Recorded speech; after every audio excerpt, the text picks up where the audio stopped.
It's just before 10 p.m. on the East Coast. Welcome back to Quicken Loans Arena in Cleveland, Ohio, and the very first Republican primary debate of the 2016 presidential campaign. 10 candidates on the stage, selected based on their standing in 5 national polls. And tonight they are facing off, answering the questions you want asked, we hope. Gentlemen, we're obviously digging into some subjects in depth, but we're also going to change it up every once in a while throughout the next hour and have mini rounds where we ask, you're not going to like it, only a couple of candidates' questions on those subjects. This is the first of the mini rounds, and it's about somebody whose name probably hasn't been mentioned enough so far tonight. Governor Kasich, let me start with you. Whoever the Republican nominee is, it looks, at least for now, like whoever that nominee is, he or she, will be facing off against Hillary Clinton. You know how she will come after whoever the Republican nominee is. She will say that you, whoever it is, support the rich while she supports the middle class, that you want to suppress the rights of women and minorities. She wants to move the country forward while you, the Republicans, want to take the country back to the past. How will you, if you're the nominee, how will you answer that and take Hillary Clinton on? Well, let's start off with my father being a mailman, so I understand the concerns of all the folks across this country, some of whom have trouble, making ends meet. But I think she will come in a narrow way. The nominee of this party, if they're going to win, has got to come at it in a big way, which is pro-growth, which is balancing budgets. You know, we were talking about it. People were saying, could we do it? I was the chairman of the Budget Committee and the lead architect the last time it happened in Washington. And when we did it, we had great economic growth, we cut taxes, and we had a big surplus. Economic growth is the key. Economic growth is the key to everything. But once you have economic growth, it is important that we reach out to people who live in the shadows, the people who don't seem to ever think they get a fair deal.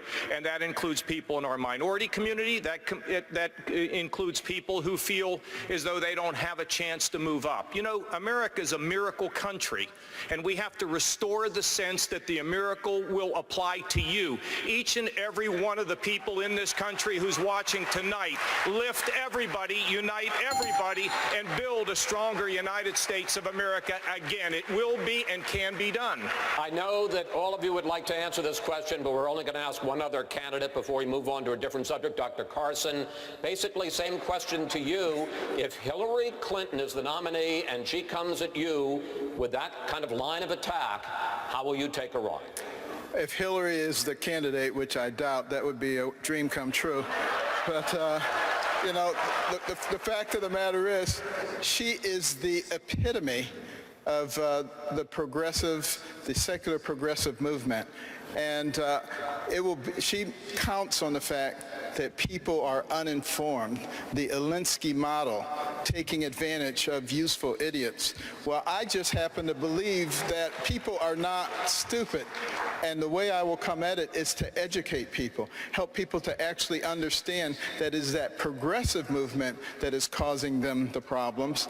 You know, you look at the national debt and how it's being driven up. If I was trying to destroy this country, what I would do is find a way to drive wedges between all the people, drive the debt to an unsustainable level, and then step off the stage as a world leader and let our enemies increase while we decreased our capacity as a military person, and that's what she's doing.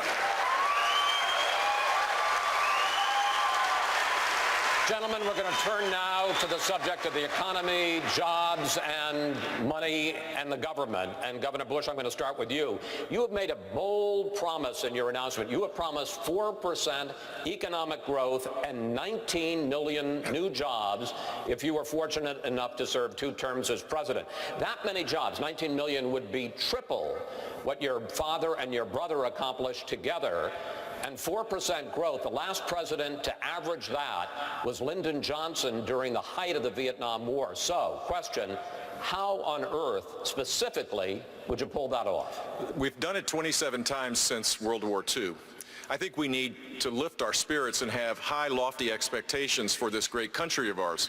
The new normal of 2% that the left is saying you can't do anything about is so dangerous for our country. There's 6 million people living in poverty today, more than when Barack Obama got elected.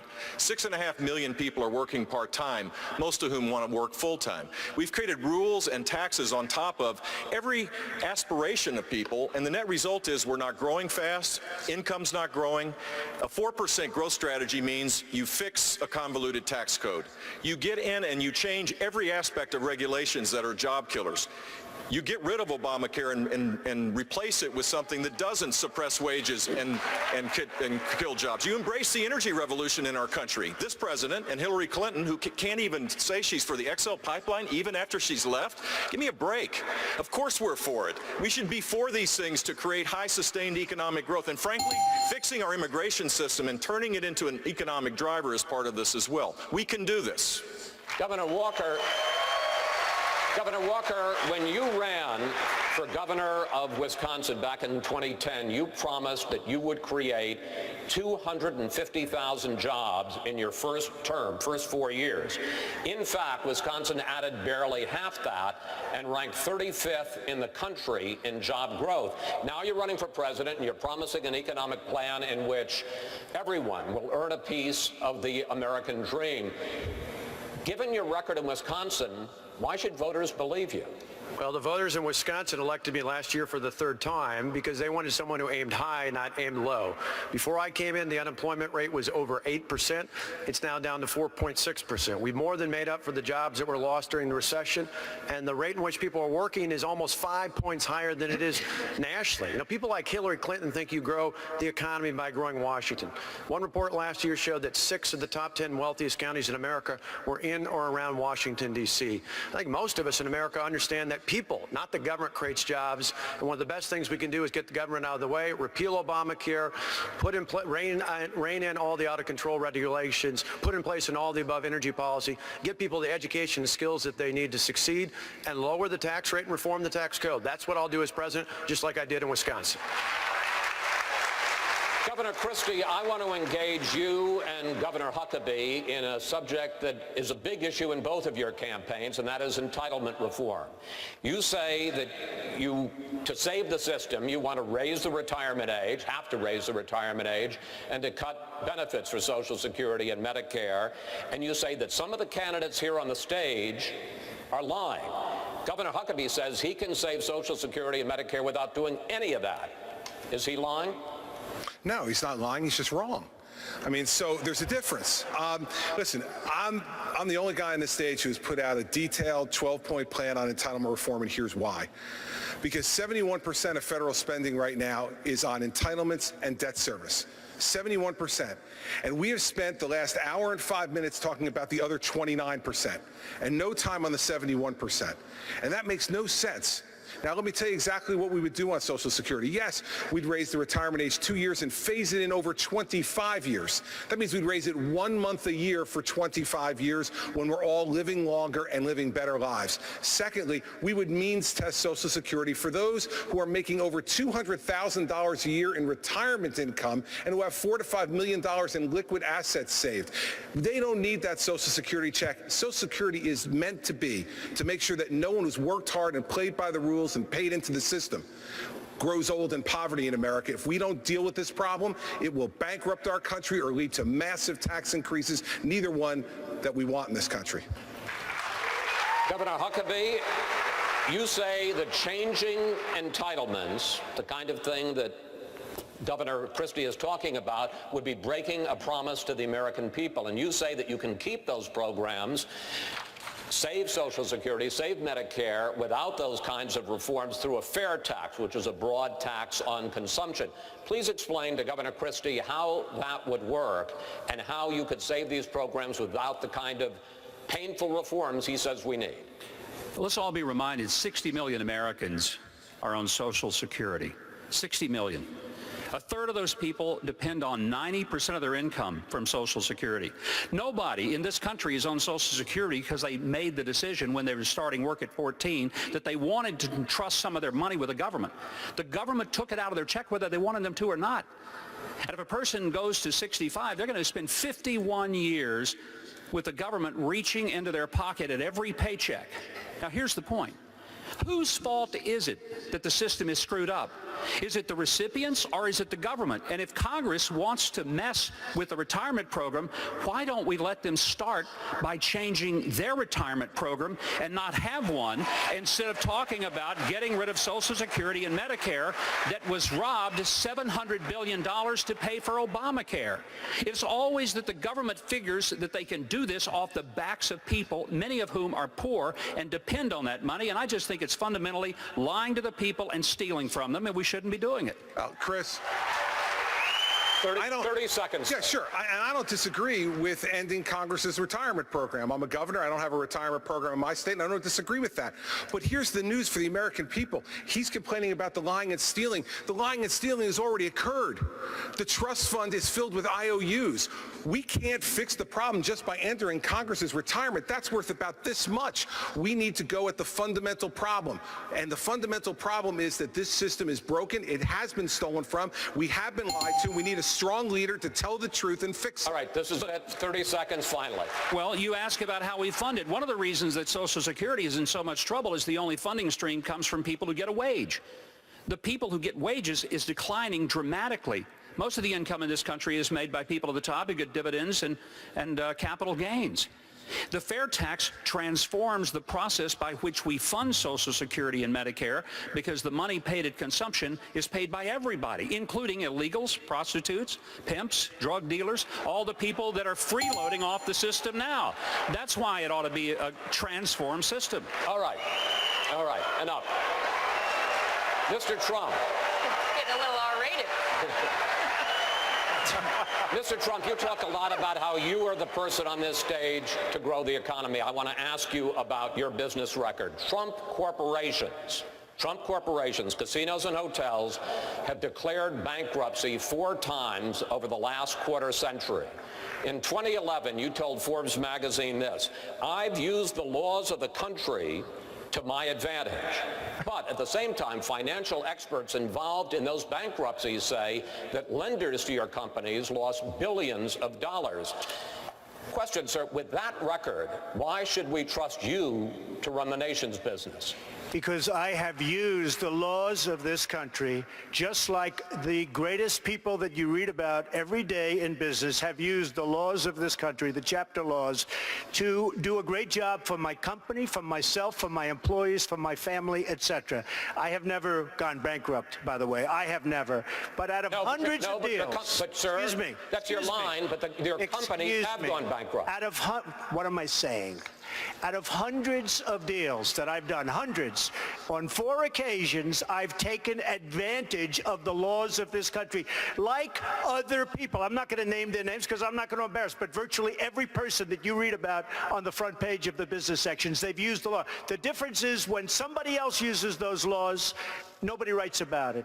When I use it, they say, oh, Trump, Trump, Trump. The fact is, I built a net worth of more than $10 billion. I have a great, great company. I employ thousands of people, and I'm very proud of the job I did. Again, Chris, hundreds and hundreds of deals. 4 times I've taken advantage of the laws, and frankly, so has everybody else in my position. Well, sir, let's just talk about the latest example, which is Trump Entertainment Resorts, which went bankrupt in 2009. In that case alone, lenders to your company lost over $1 billion, and more than 1,100 people were laid off. Well, is that the way that you run the country? Let me just tell you about the lenders. First of all, these lenders aren't babies. These are total killers. These are not the nice, sweet little people that you think, okay?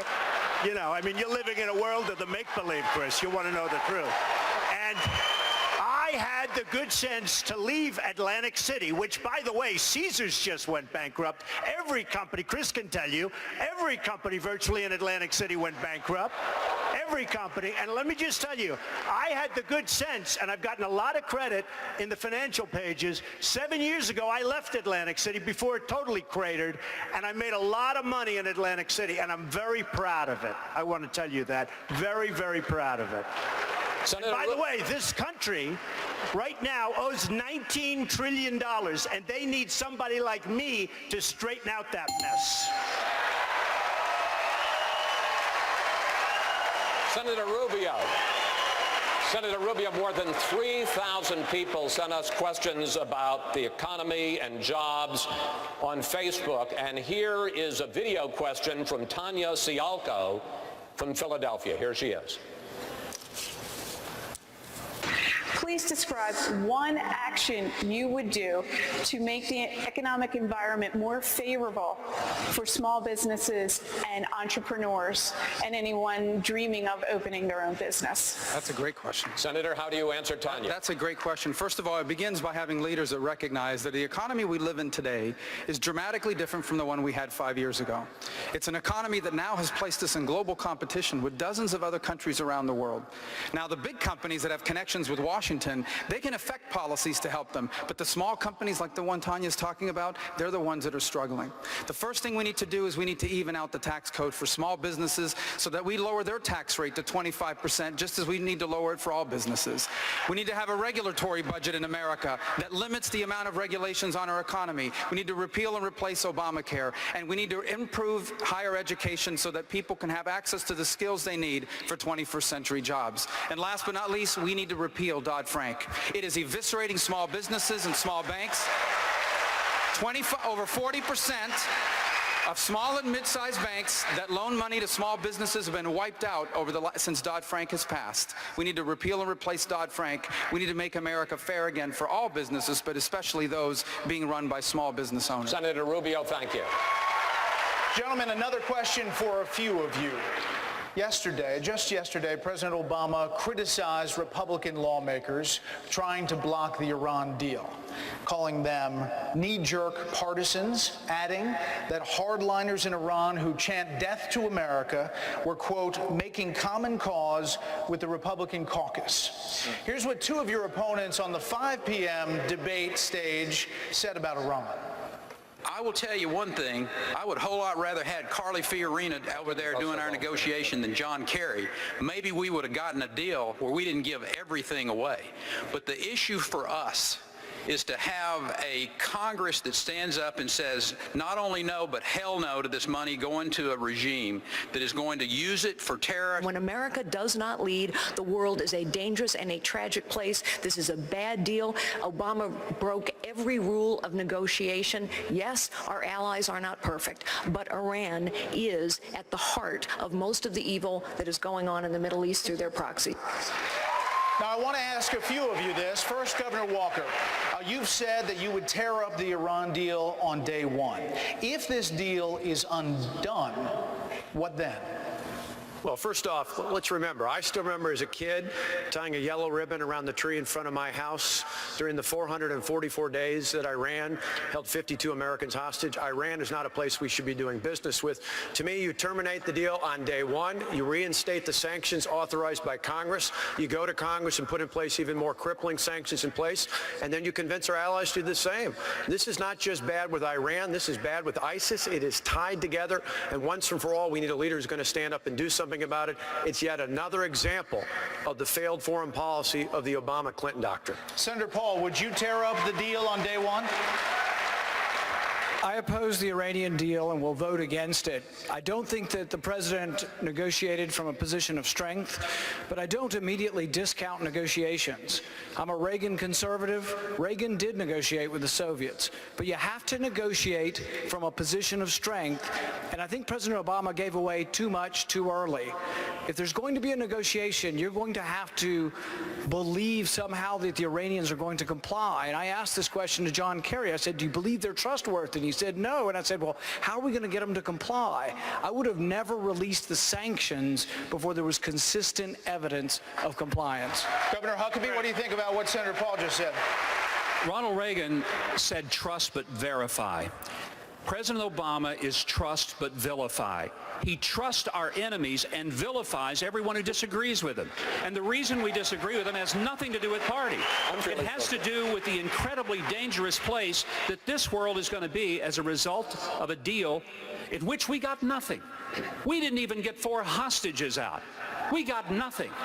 And Iran gets everything they want.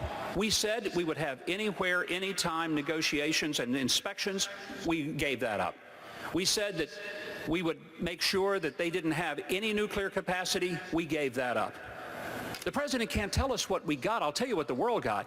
The world has a burgeoning nuclear power that didn't, as the Soviets, say we might defend ourselves in a war.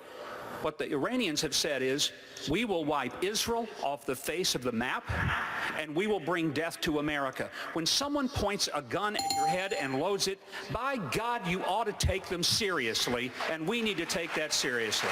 Thank you, gentlemen. Well, the first debate night of the 2016 presidential campaign continues from Cleveland after a short timeout. Stick around. Social Issue.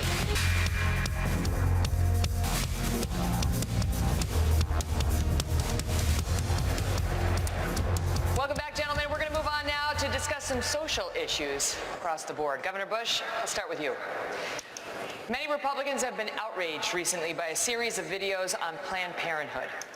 You now say that you support ending federal funding for this organization. However, until late 2014, right before you started your campaign, you sat on the board of a Bloomberg charity that quite publicly gave tens of millions of dollars to Planned Parenthood while you were a director.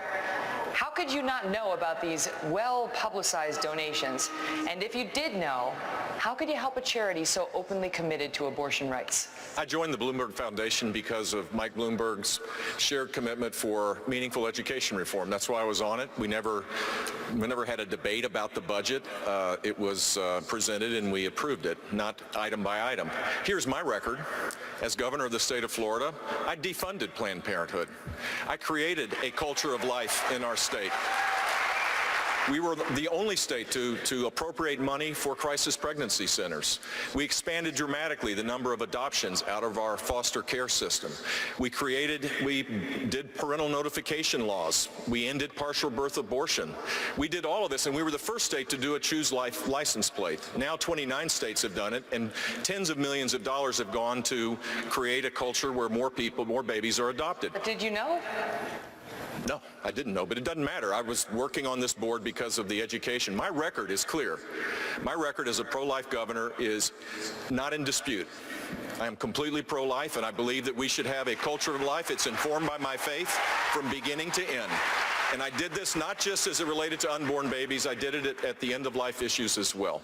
This is something that goes way beyond politics, and I hope one day that we get to the point where we respect life in its fullest form across the board. Senator Rubio, you favor a rape and incest exception to abortion bans.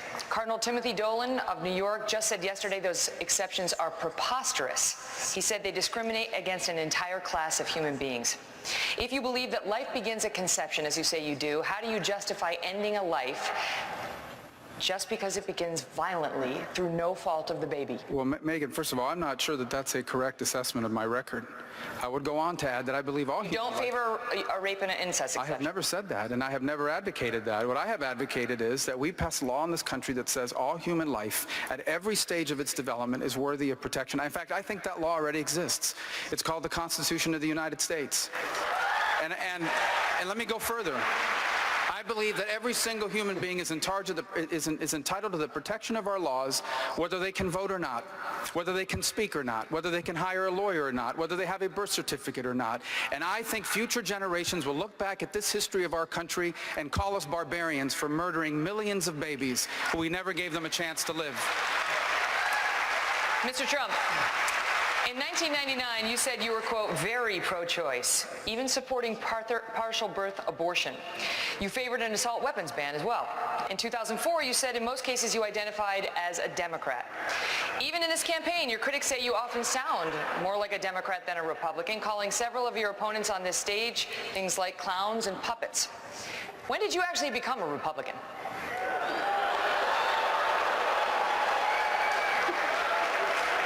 I don't think they like me very much. I'll tell you what, I've evolved on many issues over the years, and you know who else has is Ronald Reagan evolved on many issues. And I am pro-life, and if you look at the question, I was in business, they asked me a question as to pro-life or choice, and I said, if you let it run, that I hate the concept of abortion. I hate the concept of abortion. And then since then, I've very much evolved. And what happened is friends of mine years ago were going to have a child and it was going to be aborted, and it wasn't aborted, and that child today is a total superstar, a great, great child. And I saw that, and I saw other instances, and I am very, very proud to say that I am pro-life. As far as being a Republican is concerned, I come from a place, New York City, which is virtually, I mean, it's almost exclusively Democrat. And I have really started to see some of the negatives. As an example, and I have a lot of liking for this man, but the last number of months of his brother's administration were a catastrophe. And unfortunately, those few months gave us President Obama, and you can't be happy about that. Governor Bush, I want to ask you, on the subject of name-calling of your fellow candidates, a story appeared today quoting an anonymous GOP donor who said you called Mr. Trump a clown, a buffoon, something else that cannot be repeated on television. None of which is true. Is it true? No, it's not true. But I have said that Mr. Trump's language is divisive. I want to win. I want one of these people here, or the ones at 5 o'clock, to be the next president of the United States. We're not going to win by doing what Barack Obama and Hillary Clinton do each and every day, dividing the country, creating a grievance kind of environment. We're going to win when we unite people with a hopeful, optimistic message. I have that message because I was a governor of a state that saw people lifted up because we had high sustained economic growth. Our economy grew at double the rate of the nation.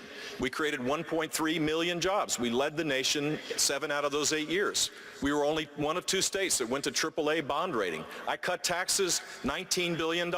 If you do that and apply conservative principles the right way, you create an environment where everybody rises up. That's how we're going to win. Campaigning in places to give people hope that their life is better, because too many people are suffering today in America. Mr. Trump, 30 seconds. Well, first of all, Jeb, I am very happy that you denied that, and I appreciate that very much. I mean, he's a true gentleman. He really is. The one thing he did say about, and I mean that, the one thing he did say about me, however, was my tone, and I also understand that. But when you have people that are cutting Christians' heads off, when you have a world at the border and at so many places that it's medieval times, it's almost got to be as bad as it ever was in terms of the violence and the horror. We don't have time for tone. We have to go out and get the job done. Subject of gay marriage and religious liberty. Governor Kasich, if you had a son or daughter who was gay or lesbian, how would you explain to them your opposition to same-sex marriage? Well, look, I'm an old-fashioned person here, and I happen to believe in traditional marriage. But I've also said the court has ruled. But how would you explain to your child? Megan, the court has ruled, and I said we'll accept it. And guess what? I just went to a wedding of a friend of mine who happens to be gay. Because somebody doesn't think the way I do, doesn't mean that I can't care about them or I can't love them. So if one of my daughters happened to be that, of course I would love them and I would accept them, because you know what? That's what we're taught when we have strong faith. So issues like that are planted to divide us. I think the simple fact of the matter is, and this is where I would agree with Jeb, and I've been saying it all along, we need to give everybody a chance, treat everybody with respect, and let them share in this great American dream that we have, Megan. So, look, I'm going to love my daughters. I'm going to love them no matter what they do, because you know what? God gives me unconditional love. I'm going to give it to my family and my friends and the people around me. Senator Paul, in the wake of the Supreme Court's ruling on same-sex marriage, Carol Fox on Facebook wants to know the following, quote, what will you do to ensure Christians are not prosecuted for speaking out against gay marriage? And will Christians be forced to conduct business that conflicts with their religious beliefs? Look, I don't want my marriage or my guns registered in Washington. And if people have an opinion that's a religious opinion that is heartily felt, obviously they should be allowed to practice that, and no government should interfere with them.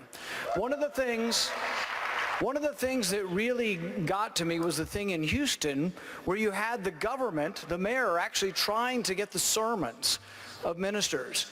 When the government tries to invade the church to enforce its own opinion on marriage, that's when it's time to resist. Governor Walker. Many in the Black Lives Matter movement and beyond believe that overly aggressive police officers targeting young African Americans is the civil rights issue of our time. Do you agree? And if so, how do you plan to address it? If not, why not? Well, I think the most important thing we can do when it comes to policing is something you've had a guest on who's a friend of mine, Milwaukee County Sheriff David Clark, who's talked to me many times about this in the past. It's about training. It's about making sure that law enforcement professionals, not only on the way in to their positions, but all the way through their time, have the proper training, particularly when it comes to use of force, and that we protect and stand up and support those men and women who are doing their jobs in law enforcement. And for the very few that don't, that there are consequences to show that we treat everyone the same here in America. Thank you. Coming up, more of our debate, including questions about President Obama's foreign policy and these guys and their better ideas. Coming up. Foreign policy. Candidates, you may not have seen the late developing news today. Our Fox Pentagon team broke earlier this evening about a top Iranian general traveling to Moscow to meet with Russian President Vladimir Putin. His name is General Qasem Soleimani. He's blamed for hundreds of U.S. troops' deaths in Iraq and Afghanistan. His trip to Russia appears to directly violate UN Security Council resolutions to confine him to Iran. So, Mr. Trump, if you were president, how would you respond to this? I would be so different from what you have right now, like the polar opposite. We have a president who doesn't have a clue. I would say he's incompetent, but I don't want to do that because that's not nice. But if you look at the deals we make, whether it's the nuclear deal with 24-hour periods, and by the way, before you get to the 24 hours, you have to go through a system. You look at Sergeant Bergdahl. We get Bergdahl, a traitor, and they get 5 of the big, great killers, leaders that they want. We have people in Washington that don't know what they're doing. Now, I agree. Now, with Iran, we're making a deal. You would say, we want him. We want him. We want our prisoners. We want all these things. We don't get anything. We're giving them $150 billion plus. They are going to be, I'll tell you what, if Iran was a stock, you folks should go out and buy it right now because you'll quadruple. What's happened in Iran is a disgrace, and it's going to lead to destruction in large portions of the world. Another new development today. Senior defense officials tell Fox they strongly suspect Russia was behind a cyber attack on the chairman of the Joint Chiefs Office, emails. This comes in the wake of the Director of National Intelligence blaming the Chinese for the largest ever cyber attack, stealing personal data of tens of millions of Americans. Senator Cruz, in your view, have Russia and China committed acts of cyber war? And if you were president, what would you do about it? Well, Brett, of course they have. And over the last 6.5 years, we've seen the consequences of the Obama-Clinton foreign policy. Leading from behind is a disaster. We have abandoned and alienated our friends and allies, and our enemies are stronger. Radical Islam is on the rise. Iran's on the verge of acquiring a nuclear weapon. China is waging cyber warfare against America. Russia, General Soleimani, you just mentioned, the Iranian general, is the head of the Al-Quds forces. He's directly responsible for the murder of over 500 American servicemen in Iraq, and part of this Iranian deal was lifting the international sanctions on General Soleimani. The day General Soleimani flew back from Moscow to Iran was the day we believed that Russia used cyber warfare against the Joint Chiefs. We need a new commander-in-chief that will stand up to our enemies and that will have credibility. It is worth emphasizing that Iran released our hostages in 1981, the day Ronald Reagan was sworn into office. Dr. Carson, in August of 2012, President Obama famously declared that if Syrian President Bashar al-Assad used chemical weapons, quote, that's a red line for us, and that there would be enormous consequences. 1 year later, with overwhelming evidence that Assad had in fact used chemical weapons and crossed that red line, President Obama declined to use military force against the Assad regime. As president, would you have used military force there? Well, what we have to stop and think about is the fact that we have weakened ourselves militarily to such an extent that it affects all of our military policies. Our Navy is at its smallest size since 1917. Our Air Force since 1940. In recent testimony, the Commandant of the Marine Corps said half of the non-deployed units were not ready. And the sequester is cutting the heart out of our personnel. Our generals are retiring because they don't want to be part of this. And at the same time, our enemies are increasing. Our friends can't trust us anymore. Ukraine was a nuclear-armed state. They gave away their nuclear arms with the understanding that we would protect them. We won't even give them offensive weapons. We turned our back on Israel, our ally. And in a situation like that, of course, Obama's not going to be able to do anything. I would shore up our military first, because if you don't get the military right, nothing else is going to work. Governor Walker, as president, what would you do if Russian President Vladimir Putin started a campaign to destabilize NATO allies Estonia, Latvia, Lithuania, mirroring the actions Putin took at the early days of Ukraine? Well, first off, for the cyber attack with Russia the other day, it's sad to think right now, but probably the Russian and Chinese government know more about Hillary Clinton's email server than do the members of the United States Congress. And that has put our national security at risk. If I'm president, he won't think about that. Putin believes in the old Lenin adage that you probe with bayonets. When you find mush, you push. When you find steel, you stop. Under Obama and Clinton, we found a lot of mush over the last few years. We need to have a national security that puts steel in front of our enemies. I would send weapons to Ukraine. I would work with NATO to put forces on the eastern border of Poland and the Baltic nations. And I would reinstate and put in place back in the missile defense system that we had in Poland and in the Czech Republic. Governor we would find steel. Governor Huckabee, the culture of the American military is definitely changing. Women are moving into combat roles. Don't ask, don't tell has obviously been dropped. And now Defense Secretary Ashton Carter recently directed the military to prepare for a moment when it is welcoming transgender persons to serve openly. As Commander-in-Chief, how would you handle that? The military is not a social experiment. The purpose of the military is kill people and break things. It's not to transform the culture by trying out some ideas that some people think would make us a different country and more diverse. The purpose is to protect America. I'm not sure how paying for transgender surgery for soldiers, sailors, airmen, Marines makes our country safer. We've reduced the military by 25% under President Obama. The disaster is that we've forgotten why we have a military. The purpose of it is to make sure that we protect every American wherever that American is.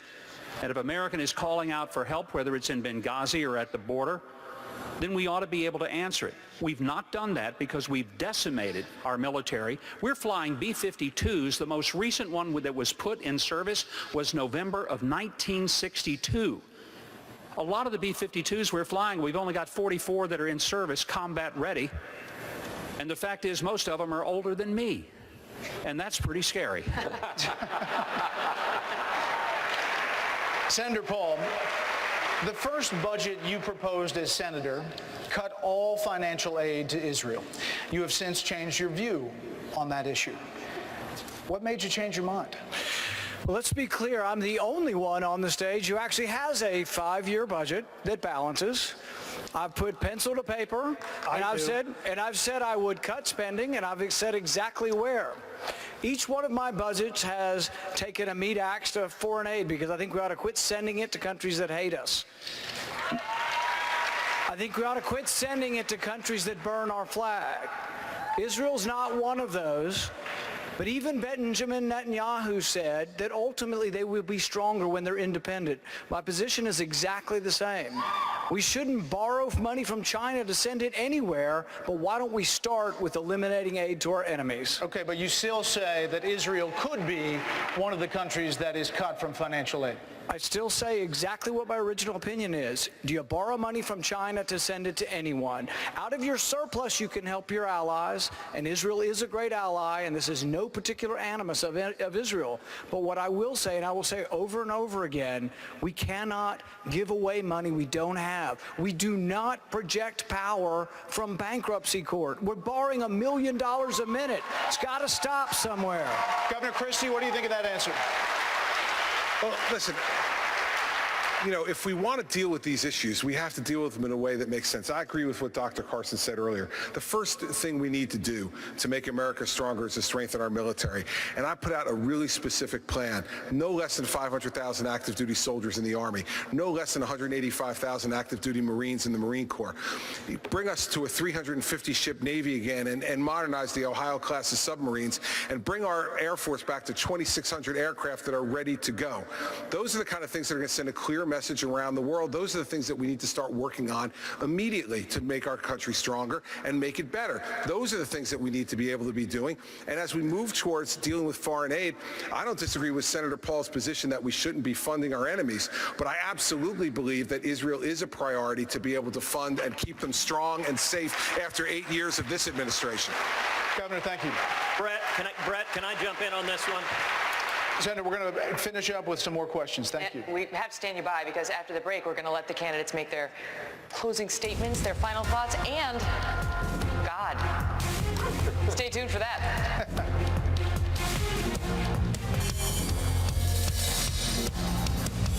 Welcome back. In our final moments here together, we're going to allow the candidates to offer their final thoughts. But first, we want to ask them an interesting closing question from Chase Norton on Facebook, who wants to know this of the candidates.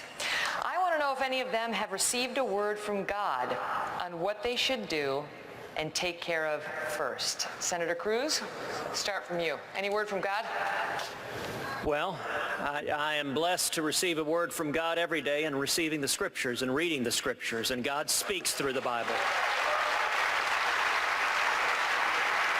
I'm the son of a pastor and an evangelist, and I've described many times how my father, when I was a child, was an alcoholic. He wasn't a Christian, and my father left my mother and left me when I was just 3 years old, and someone invited him to Clay Road Baptist Church, and he gave his heart to Jesus, and it turned him around, and he got on a plane, and he flew back to my mother and me. I would also note that the scripture tells us, you shall know them by their fruits. We see lots of campaign conservatives. But if we're going to win in 2016, we need a consistent conservative, someone who's been a fiscal conservative, a social conservative, a national security conservative.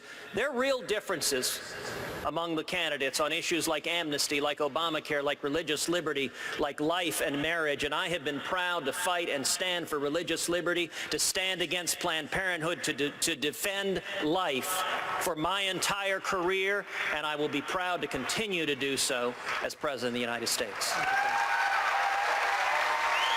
Governor Kasich, same question. Well, Megan, my father was a mailman. His father was a coal miner. My mother's mother could barely speak English, and their son today stands on this podium in the great state of Ohio, not only as the governor, but a candidate for President of the United States.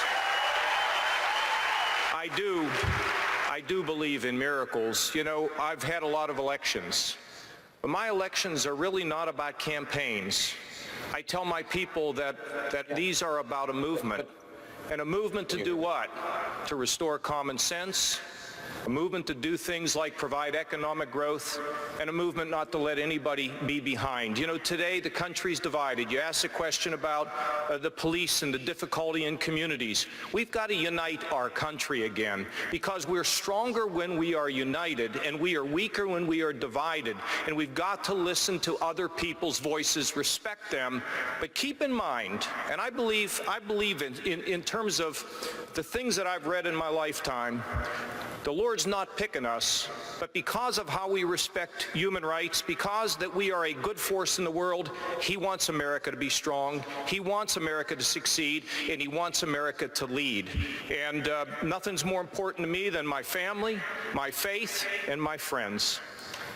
Governor Walker, same question. Well, thanks, Megan. I'm certainly an imperfect man, and it's only by the blood of Jesus Christ that I've been redeemed from my sins. So I know that God doesn't call me to do a specific thing. God hasn't given me a list, a 10 commandments, if you will, of things to act on the first day. What God calls us to do is follow his will. And ultimately, that's what I'm going to try and do. And I hope people have seen in my state, even in the big challenges I took on when I had over 100,000 protesters in and around our Capitol trying to do what I thought was the right thing, it wasn't just how I took on those political battles. It was ultimately how I acted, not responding in kind, not lashing out, but just being decent going forward and living my life in a way that would be a testimony to him and his faith, and our faith. Senator Rubio, I want to ask you the same question, but I do want to mention a woman just came here to the stage and asked, what about the veterans? I want to hear more about what these candidates are going to do for our nation's veterans. So I put the question to you about God and the veterans, which you may find to be related. Well, first let me say I think God has blessed us. He's blessed the Republican Party with some very good candidates. The Democrats can't even find one.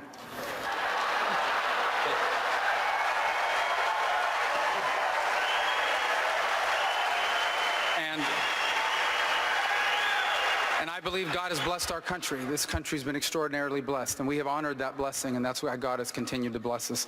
And he's blessed us with young men and women willing to risk their lives and sometimes die in uniform for the safety and security of our people. Unfortunately, today we have a VA that does not do enough for them. I am proud that last year we helped change the law.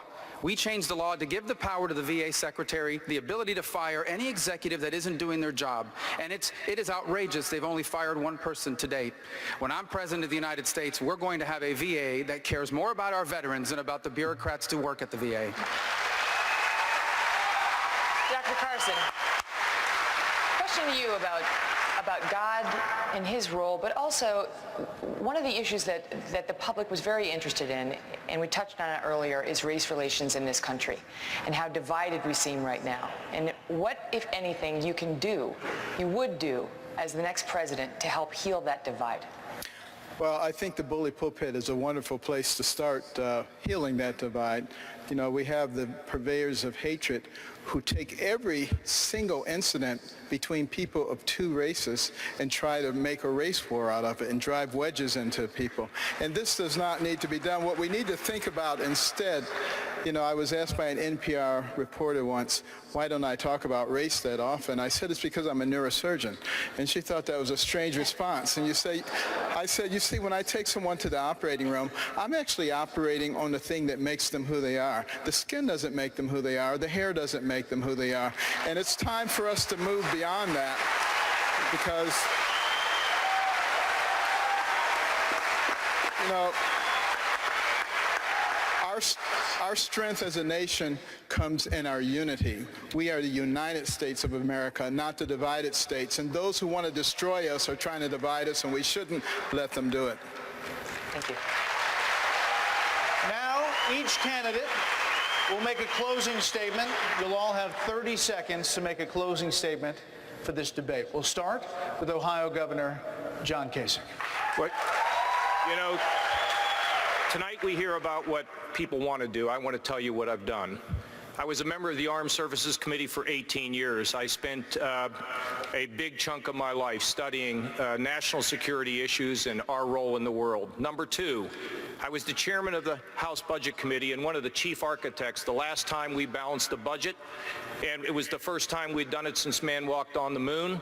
We had a $5 trillion surplus and we cut taxes. I spent 10 years in the private sector actually learning how business works, and now I'm the governor of Ohio, and I inherited a state that was on the brink of dying. And we've turned it all around with jobs and balanced budgets and rising credit and tax cuts, and the state is unified and people have hope again in Ohio. Well, thank you, Megan. Listen, I was born into a middle-class family in New Jersey. My dad came home from serving in the Army after having lost his father, worked in the Breyers ice cream plant in Newark, New Jersey, and was the first person to graduate from college, put himself through college at night. My mom was his secretary. I was appointed United States Attorney on September 10th, 2001, and spent the next 7 years of my career fighting terrorism and putting terrorists in jail. I'm a conservative, pro-life governor in a state where it's really tough to be both. In a state like New Jersey with lots of Democrats, but still we cut taxes, we balanced budgets, we fought the teachers union, This president has had weak leadership, which has led to bad choices. We got to stop worrying about being loved and start worrying about being respected, and that's exactly how I'll lead our country. Senator Paul, closing statement. I'm a different kind of Republican. I've introduced a 5-year balanced budget. I've introduced the largest tax cut in our history. I stood for 10.5 hours on the Senate floor to defend your right to be left alone. But I've also gone to Chicago, I've gone to Detroit, I've been to Ferguson, I've been to Baltimore, because I want our party to be bigger, better, and bolder, and I'm the only one that leads Hillary Clinton in 5 states that were won by President Obama. I'm a different kind of Republican. Senator Marco Rubio. Thank you. You know, both of my parents were born into poor families on the island of Cuba. They came to America because it was the only place where people like them could have a chance. Here in this country, they never made it big, but the very purpose of their life was to give us the chance to do all the things they never could. My father was a bartender, and the journey from the back of that bar to this stage tonight, to me, that's the essence of the American dream. It's what makes our nation different, and I'm running for president because I want that to still be possible for the people trying to do that now. I run for president because I believe that we can't just save the American dream, we can expand it to reach more people and change more lives than ever before, and that's why I'm asking for your vote. So we can make America greater than it's ever been and make of this century a new American century. Thank you, Senator. Senator Ted Cruz. If I am elected president, let me tell you about my first day in office. The first thing I intend to do is to rescind every illegal and unconstitutional executive action taken by Barack Obama. The next thing I intend to do is instruct the Department of Justice to open an investigation into these videos and to prosecute Planned Parenthood for any criminal violations. The next thing I intend to do is instruct the Department of Justice and the IRS to start persecuting religious liberty. I then intend to cancel the Iran deal and finally move the U.S. Embassy in Israel to Jerusalem. I will keep my word. My father fled Cuba, and I will fight to defend liberty because my family knows what it's like to lose it. Dr. Carson, closing statement. Well, I haven't said anything about me being the only one to do anything, so let me try that. I'm the only one to separate Siamese twins. The only one to operate on babies while they were still in the mother's womb. The only one to take out half of a brain, although you would think if you go to Washington that someone had beat me to it.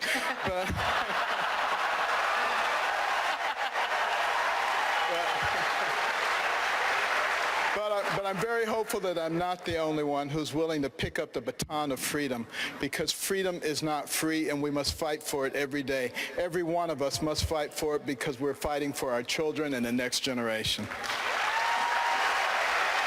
Governor Mike Huckabee, closing statement. It seems like this election has been a whole lot about a person who's very high in the polls but doesn't have a clue about how to govern, a person who has been filled with scandals and who could not lead. And of course, I'm talking about Hillary Clinton.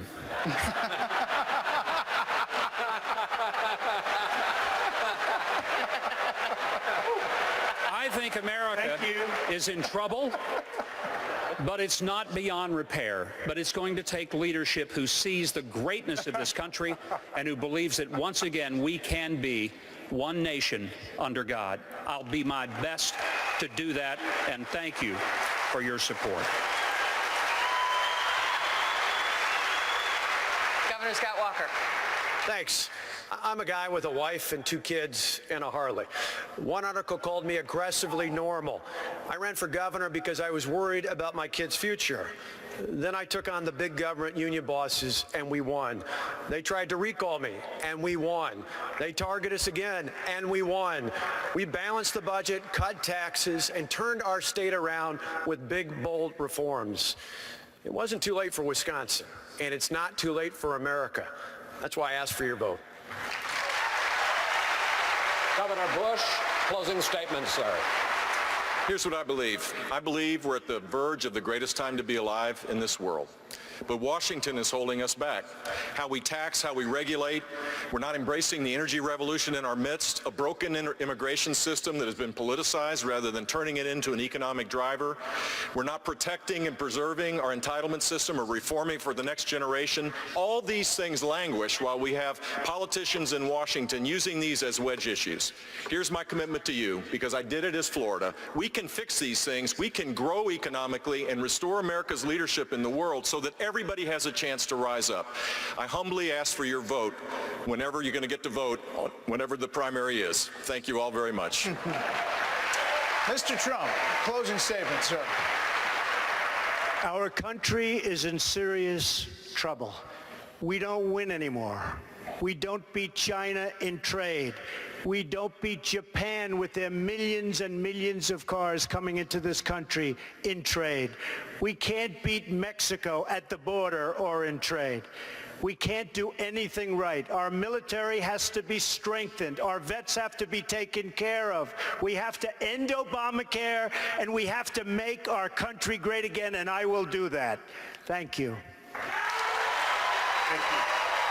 Gentlemen, thank you. It's over. That's it. You relieved? You were nervous before? They don't look relieved. They like, get me out of here. Thank you all very much. And that will do it for the first Republican primary debate night of the 2016 presidential race. Our thanks to the candidates, who will now be joined by their families on stage. But we're not done. The Kelly File starts in a moment. I'll be running over to the other set. But first, Brett, Chris, they're here with me. We're going to say hello to the candidates. But All right, Dr. Carson. how you doing? Nice to see you. We're going to have a little chit-chat too. Great to see you, Doc.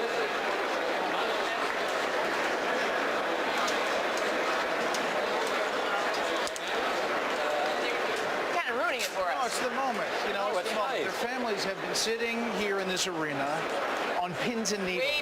Way more nervous than these guys. Way more nervous. You know, waiting for every answer, waiting for everything, and now, you know, they get up, they get their hugs, they get their kisses. It's got to be a big relief. I mean, they're only human, right? Just to get this over with. Can I also say that at the risk of sounding Pollyanna-ish, I actually think all 10 candidates did quite well. Look at Senator Cruz. Oh, look at this. Look at Senator Cruz. but I think they all handled themselves well. I thought they all made their points. You know, they all had moments, Chris. They Absolutely. all had some moment on some issue, and they really ran the gamut as far as the different issues. We've been working